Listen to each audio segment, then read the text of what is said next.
J'aimerais être à sa place, moi, être de nouveau champion d'Afrique, avoir joué la dernière Coupe du Monde. C'est quelque chose qu'il a offert à son pays. Donc c'est ça le plus important.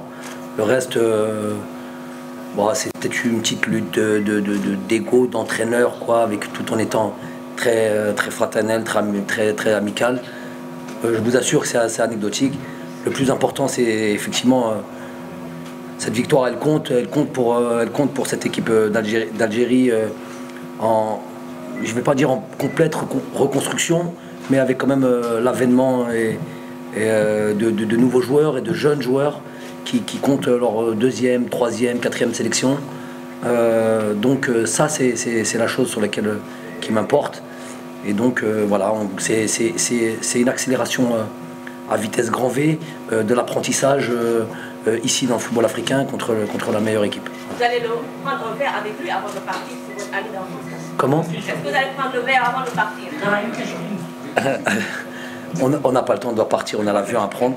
Et je sais, je connais Aliou et il me connaît. Je sais que après des matchs comme ça, tendus, et notamment il aurait voulu gagner absolument devant son peuple et devant tous ses supporters. Je sais que c'est pas la chose qu'on a envie de faire, mais tranquillement, vraiment, il n'y a vraiment pas de souci. Cette équipe du Sénégal a vraiment de beaux jours devant elle. Et Inch'Allah qu'on se retrouve à la prochaine CAN finale, c'est possible. Merci. Pas la prétention de penser à la place d'Aliou, savoir ce qu'il doit faire avec cette équipe. Il a maintenant déjà fait beaucoup de très belles choses avec cette sélection.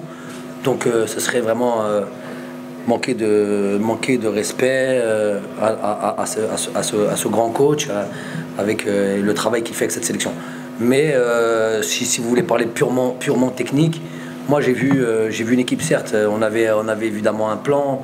On sait qu'il ne faut pas trop complètement s'ouvrir cette sélection avec tellement de bons joueurs et tellement d'automatisme. Mais pour autant, j'ai vu aussi, et c'était aussi le plan, il ne s'agissait pas de subir, et c'est pas ce qu'on a fait. Donc on s'est pratiquement donné coup pour coup des situations d'un côté du Sénégal, des situations aussi chez nous qui auraient pu faire mouche aussi. Peut-être avec voilà, le fait de jouer à l'extérieur, c'est un petit peu différent. Moi, j'espère que tous les supporters, que nos deux peuples, je suis sûr qu'ils ont apprécié cette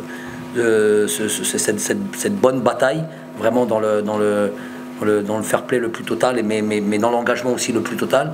Et c'est ça ce qui est le plus intéressant dans le football. Comment on peut dire ça? Non, j'ai bien précisé bientôt satisfaction, la plus grosse. Ouais. Bien précisé. Je pense que tout le monde de manière générale a été dans ce qu'on a demandé, a été très comment dire, respectueux du plan, respectueux des consignes. La discipline tactique a été omniprésente tout le long du match.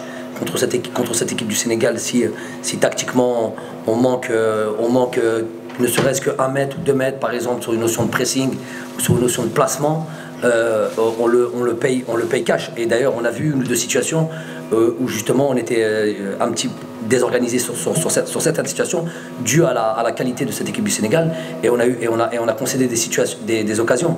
Donc, mais dans l'ensemble du match, je vois une équipe algérienne qui a été très organisée, très disciplinée, qui a peut-être maintenant si vous me dites Anthony a dû œuvrer et faire entre guillemets des parades ou c'est son travail à la Koulihal, mais en même temps oui, c'est vrai que c'était aussi pour lui, comme pour par exemple Fares Cheibi qui a été mettre ce but, c'était aussi pour eux un match très important, parce qu'on joue contre la plus grosse équipe d'Afrique. Okay. C'est l'Italie. Donc juste par ça et cette constance qu'on a pu avoir de 2019 à 2022, c'est notre première défaite, on l'a concédée en janvier 2022 à la CAN. Je peux dire que dans ce sens-là, et la double confrontation, mais bon, j'ai pas trop envie de ressoulever des polémiques. Ceux qui ont suivi nos matchs pourraient dire qu'on le méritait, mais bon, d'autres diront si on n'y était pas, c'est qu'on ne le méritait pas.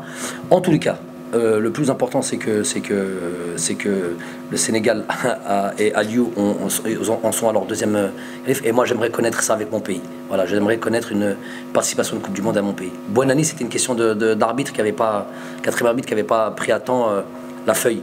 Il devait rentrer, il était sur le truc et il n'avait pas noté, il n'avait pas levé le truc à temps. Je suis sûr que ça a été un moment très difficile pour tout le monde, déjà pour le peuple algérien, pour l'équipe en elle-même, pour moi que je suis. Mais bon, si vous suivez un petit peu, derrière ça, il y a eu une campagne de qualification de Coupe d'Afrique sur lesquelles il fallait absolument rebondir très vite après le mois de mars. Et on a fait 5 victoires sur 6. Pour le 6e match, c'était à 4-5 jours, un match nul. Donc sur cet aspect, on a rebondi, même si au fond, nous, on a toujours cette tristesse de ne pas avoir fait cette Coupe du Monde. J'ai juste envie de dire un mot à la fin. J'ai répondu à votre question, madame.